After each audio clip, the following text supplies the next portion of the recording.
Hey, and welcome to Writing Comics. I thought I'd jump on for just a few minutes to share what's been going on in my life and what's been happening for the last month or so. Why I've not been so active on YouTube, why I've not been so active in the chats, why I haven't been on Twitter that much. But first, let's talk about these decorations in the back, right here in the background.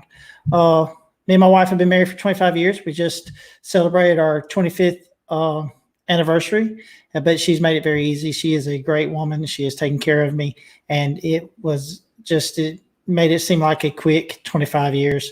It's hard to believe it's been 25 years. So that's why you see these decorations in the back. You see right here, it says,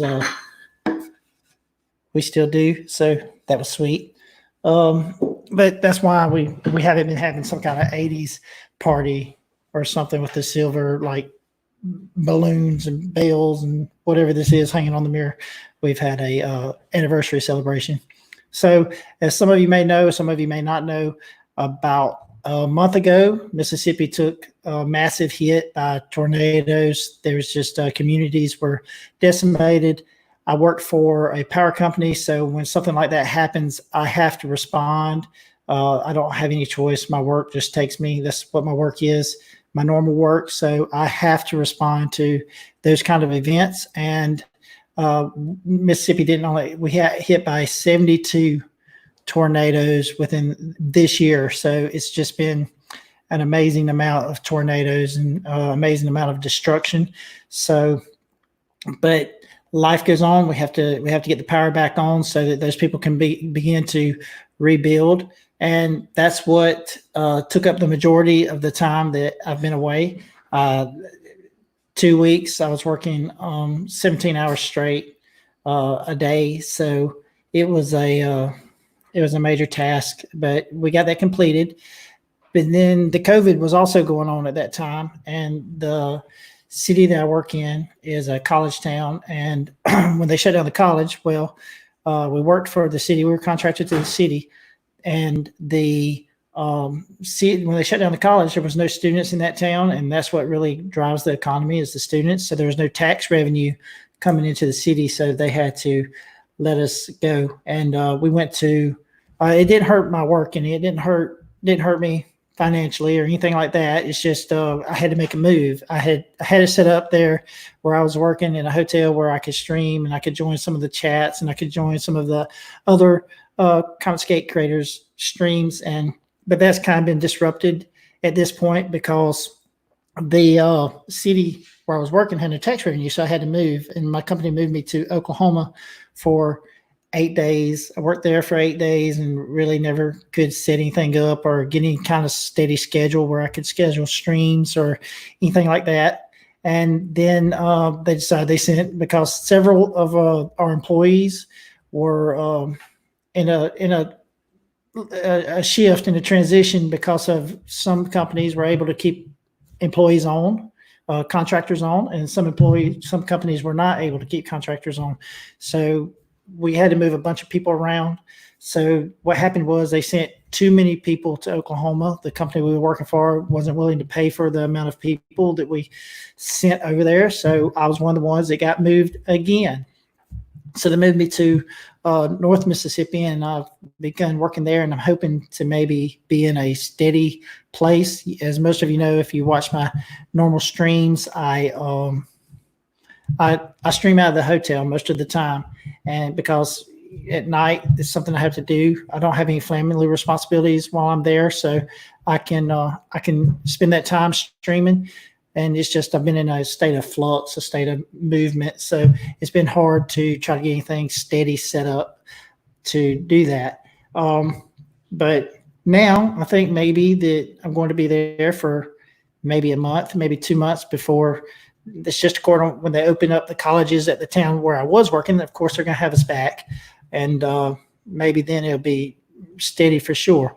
And this is all coinciding with the around the same time I'm getting ready to start my pre-campaign for EverMatter. So I'm kind of nervous about that. I don't want to be doing a lot of moving as far as work goes because I work out of town, so it's hard. I don't want to be doing a lot of movement. I want to have a steady location so I can set up and I can begin to stream and promote EverMatter the way that it should be promoted. I don't want to, I'm kind of nervous at work might, and all this moving that I've been doing might mess that up, because I was planning on starting the pre-campaign in August, where I'll be accepting emails through the Indiegogo system. So yeah, I'm a little bit nervous about that. I hope that I'm in a steady place by then. So about EverMatter, I haven't ever really shared a whole lot about EverMatter, because I wanted to make sure that everything was going to be exactly how I wanted it, and a perfectionist basically, so that I just wanted it to be a great book, and I haven't really shared a whole lot, but tonight I think I'm going to share a little bit with you about the story, what the story's about, and some of the characters that live in this universe that I've created. And I hope that you enjoy. I'm going to pull that up right now in this screen. All right, so right here you see, well, no, right, let me zoom in a little bit. All right, whoa, that's big. You might notice this guy from my profile picture on Twitter. This is, his name is Gary, and he is one of the main characters in my book. So if you're not following me on Twitter, you can follow me at Jerry Unbound, and you can see that this is what I use for my profile picture. It's a great character, and Gary is the best pilot in the galaxy. But before I start talking about Gary, let me talk a little bit about what the story is about. And so a long time ago, a very long time ago, there was the Dantu Tannen. And this all comes from Celtic mythology. So if you're into Celtic mythology, what's up, Ikti? I don't know if I pronounced it. I don't know if I pronounced that right, but what's up, man? Anyway, the story comes from Celtic mythology. A lot of the story comes from Celtic mythology, which I took a lot of liberal license with that.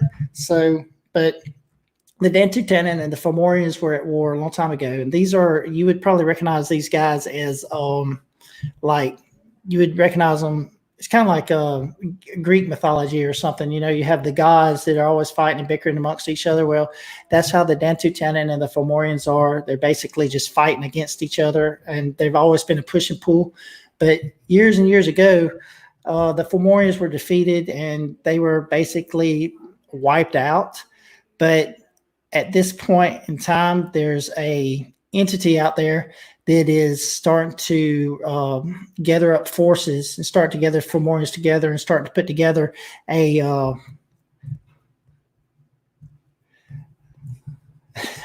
well, I hope so. I hope so. I'm not very good. I'm not very good with names, but I hope I pronounced it right. I'm not gonna try it again. But the Fomorians, they have been basically defeated. So, but there's an entity out there, and she's rationing these forces and getting these forces together to stand against the Dantu Tannen, because the Dantu Tannen are basically the elder council of the entire galaxy, the entire universe, and they kind of are they are the protectors of the universe, and they make sure that nothing gets out of control or out of whack. There's no power that becomes greater than another, and they are basically the good guys. So, but there is there's some stuff in the book called EverMatter, and what EverMatter is each world selects a representative, and that representative becomes a bind, and they receive a crystal. And what happens is they go through a binding ceremony, and when they go through that binding ceremony, their life force is connected to this crystal, so that it's not they don't become immortal, but they don't age. In other words, so whatever age you are when you bind, you stop, you just stay there, you stop aging, but you're still mortal in the fact that if you get shot or stabbed or cut or something like that, it's going to hurt you. You can die. If the crystal gets destroyed because your life force is bound to that crystal, then you will also die. So there's that. But also with binding your life force to this crystal, you receive a gift, and everybody's gift is unique. It might be something major, like one of the characters in the book, her ability is she's able to warp to any place that she sees or any place that she's been before. Her name is Kira. She's a great character, but she's able to do that because of her bind. Your bind might give you shape-shifting abilities, or it might make you able to be invisible, but whatever it is, it's unique to you, and it's unique to that representative of that world. So that person becomes like a council member to the council of binds, and that council of binds meets every so often to talk about what's going on in the universe. And some of the councilmen from the outer realm, from the outer worlds, the worlds that are away from the center of the galaxy, away from the center of the universe, have been complaining because they've been finding Fomorian agents, Fomorian spies, and the Fomorians have been running guerrilla tactics on these planets, and sometimes even taking over whole planets and taking over whole solar systems, so that they are building their forces through either force or through just scare tactics. And so, but the people on the inside of the galaxy, toward the center of the galaxy, they don't really believe that all this is going on, because it's been so long since a Fomorian has been spotted. It's been so long since anybody has been just has seen anything like this. So it's kind of like you hear about it, but you haven't seen it. So it's really not a threat to you. And that's what those people, the majority of the people believe. But nevertheless, this entity is out there, and they're building an army. And eventually this is going to come to a head in my book, EverMatter. So let's talk about Gary. Gary is, he's the best pilot in the galaxy, but his people are based on the gray aliens. So like you see these ancient aliens and stories and movies and TV shows, and you see just these abduction stories. Well, Gary is one of those type of aliens, and his people are naturally drawn to Earth, and they're naturally drawn to. There's just something about Earth that they're drawn to, and they just are just intrigued by what's going on on Earth and with the people of Earth, and it's just something that I lost my screen. There it is. So it's just something that about them that's drawn to Earth. It's almost like they have a curiosity, a natural curiosity for Earthlings. Of course, there are those that, you know, abduct people and probe them. So those are called probers. They're basically the scum of their existence. So that's pretty funny. But Gary is, especially because he's a pilot, he's especially infatuated with Maverick from Top Gun. He sometimes calls himself Maverick because he is the, you know, Maverick is a well, thank you. Maverick is a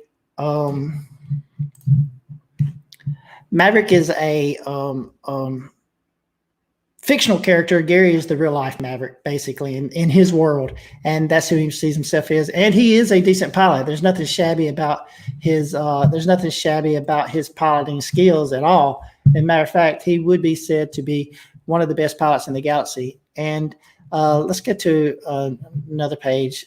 Have you seen the whole page yet? Ikchi? Is that how you say it? I wish you could pronounce it for me so I could so I could say it. But I'm trying to get it to the whole page where it's not so far out. Okay, so this is the whole page, and what Gary is doing here is basically where'd my screen go? There it is. Gary is basically, he's bartering with this guy. You know, it's illegal on this planet that he's on to trade and Terran contraband is basically what they call it. So he's kind of bartering here. He's wanting to buy something from Earth, and the guy's kind of stone-faced. So he's like, no, we don't do that here, but, you know, money talks, right? So he gets what he's after in this page. And so that's Gary. He's witty. He would be, I guess he's the sense of humor. He's got a sense of humor, but it's kind of dark. It's he's kind of dark sense of humor, kind of very rough around the edges, says what he thinks, doesn't hold back. You might be able to say he's got the the short man syndrome, but he's very open to criticizing others while getting offended when being criticized. So that's Gary.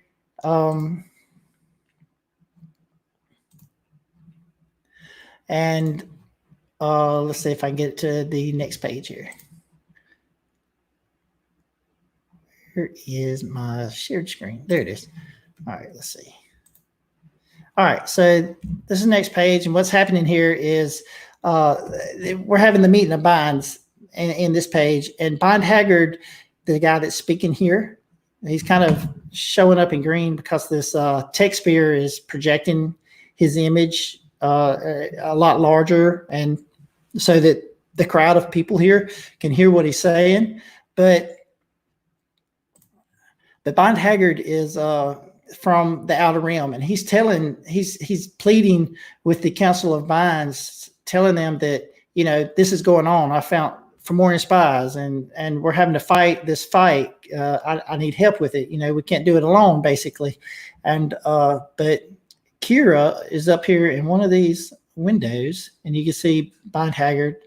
Bind Haggard kind of behind her, and Kira is one of my main characters too. And I'm gonna try to zoom in here so you can see her better. Oh, that's close.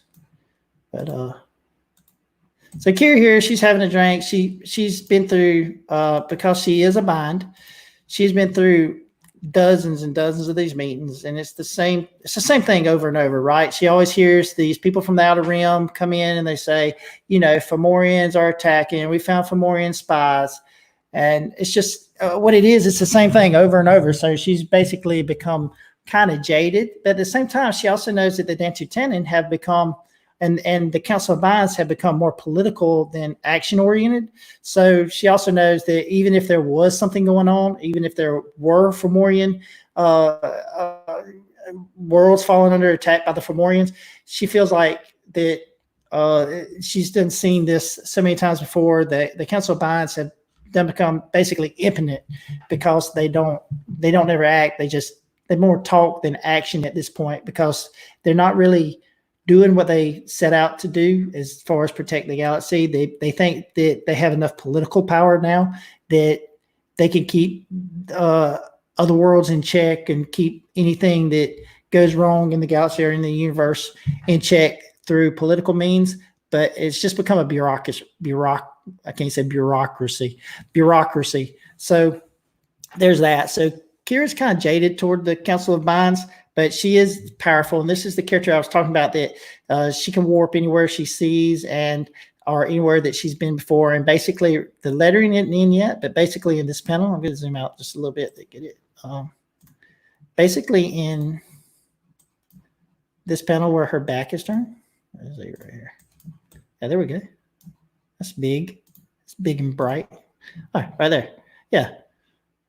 So basically in this panel, she said she's looking down on this meeting that's going on, this council meeting, and she's saying, you know, these guys are cowards. They wouldn't do anything if they could. They just they're a political arm at this point is what she believes. So and our next character, let me go to, let's see, let's pull up Bind Corum. I figure out how to get him up there. All right, here we go. Maybe. Okay. All right, so this is Bind. Okay, so what's happening here in this page is, you know, Bind Haggard gave his speech. He didn't get much of a reaction. Right here, you can see that Bind Haggard and Bind Corum and Gary are, you know, Gary stand by Bind Corum because Bind Corum and Gary are best friends. They're tight knit. They're just wherever you see Bind Corum, you normally see Gary. Wherever you see Gary, you normally see Bind Corum. And if you don't see them together, they're not far away from each other. So Bind Corum, you know, he's been through a lot. He's basically all right, so all that's happening because this entity is out there building this army is basically his fault. So he's out there trying to.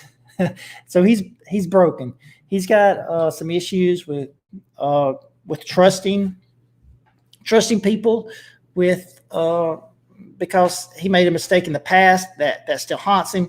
So he's trying to get over that mistake that he made in the past. So Bind Corum is he said, hey man, this is going on out there. My advisors have told me that this is that this is going on. I've had my advisors say, hey, this is what's going on in the Outer Rim, and it's a real thing. But Bind Corum has a lot of political power because of just who he is. He's been through a lot with the Council of Binds. He's been through a lot with the Elders Council, or the Council of Elders. So he has a lot of political power. So when he speaks, everybody listens. So he's telling the council that, this is going on. My advisors have told me this, and whenever Bind Corum gets up and speaks, there's another event that happens on the next few pages that I'm not going to share at this moment because I got to keep something to myself, right? But whenever he speaks, people listen because he has that political power and he has that reputation. He is the man. So Bind Corum, he's telling them, all right, this is happening. Some events take place on the next few pages that basically throw the book into high gear, and so in the end, because Terra is kind of like, or Earth is kind of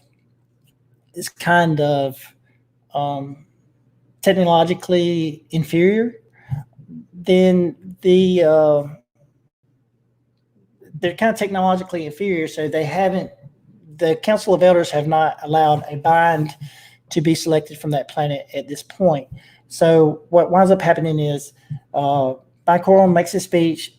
There's some action that goes on next few pages that are a catalyst for this coming conflict to go into high gear, and they wind up having to go to Earth and select a bind from Earth, and that is the fourth main character in our book. And there's a lot of friction because of some of the mistakes Bind Corum's made in the past. There's a lot of friction between Bind Corum. There's a lot of friction between Kira. Kira is not perfect herself. She's made some mistakes herself, or she lives with a shadow of loss over her because she's lost a lot of people that she loves, a lot of people that she's close to, and she lives with that. And sometimes she takes that out on Bind Corum. Bind Corum, though, loves Kira and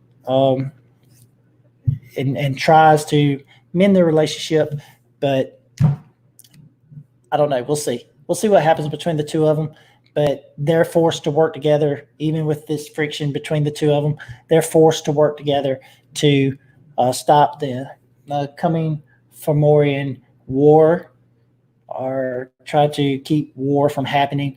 And we'll see how it goes. We'll see if they are able to, one, select a bind from Earth that's suitable, and two, to see what happens with Kira and Bind Corum and Gary. And it's a great story. It's a great book.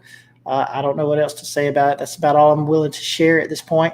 So, hey, if you like it, then I'm going to be starting my pre-campaign probably in August. You can sign up, give me your email there. If you're super excited about signing up, you can send me your email through DM on Twitter. I'm at Jerry Unbound. And I think that's all that I can really say about it. I'm glad that you came by. I'm glad that you checked out the video. I'm glad that you checked out the art. I hope you like it. If have any questions about it, just leave a comment in the comment section if you're not watching live, or if you are, just throw a comment. I mean, if you're not watching live, throw a comment in the comment section after on the replay. So, hey, I hope that all of your dreams come true. I hope that. Wait, I want to plug Shay Zombie with Red Valley Cry. She's doing a stream every Sunday night. It's where a bunch of creators get together and a bunch of writers get together and they talk about the projects they're working on. She selects a topic, and the writers, the creators, the Comicsgate creators talk about that topic, and it's really interesting. So Sunday nights at 10 o'clock, you can go there. I've got a stop sharing this, and I want to share some of this right here. Let's see, where's it at? Chrome tab.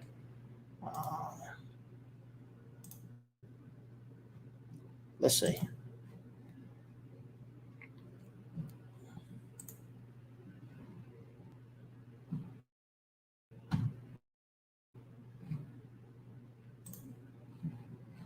Let's see. Well, I know where it is. Hold on one second. Let me find it here. Oh, here it is. Let's see. Close that. Close that. Need to open this. Okay.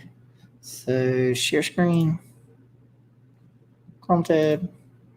All right. So just so before I go, I want to talk about two campaigns I'm really excited about. One is Peregrine, and it looks like an awesome comic. So if you have not backed that yet, go back Peregrine. It's by Graded Point 5. Awesome team of people making an awesome comic. If you haven't seen the art, you can go visit their Indiegogo. You can go through my this link here on my Twitter account. It's Jerry Unbound, or I'll put a link in the description here after I get through with this stream. And another one that I'm really excited about is let's zoom up here. Let me click on this so you can see it. Let's see if it. Yeah, this is the art by Preston, and it is going to be a painted cover for the Peregrine comic, and it looks like it's going to be amazing. I can't wait to see the final product. But yeah, so there's that. Wait, how did I close it? Oh, there's the X right there. All right, so and then Battle Brick Road is another one I'm excited by. That's Eric Weathers. Eric is probably going to get Eric to do the lettering. He does the lettering for all of Comicsgate, but I'm probably going to get Eric to do the lettering for EverMatter. He is the which, as you noticed in the pages that I showed earlier, there's no lettering yet. So, but he is the letter guru, the letter master, and Battle Brick Road. So Operation Zephyr, that's on Indiegogo right now. Thea Gale must travel to the war-torn world of Oz to find her long-lost father. So interesting concept. I hope that if you haven't already, that you back that by Eric Weathers, Battle Brick Road. It looks like it's going to be a great book as well. So there's those two things. So, well, that's all that I've got tonight. I hope that you've enjoyed the stream. I'll talk to you next time. Have a great night. Oh, what was my tagline? Oh, yeah. I hope that all your dreams come true. I hope that your imagination runs wild. And may all of your dreams come true. Wait, how I say it? Let's see. How's it go? I hope that your imagination runs wild, all of your dreams comes true, and have a great. Dang, I had said it so long. Now I've been on streaming so long, I can't remember exactly how to say it. I hope that all of your dreams comes true, that your imagination runs wild. No, it's not it. I don't know. I can't remember. Hope all your dreams come true. Hope your imagination runs wild. Have a great night. Bye.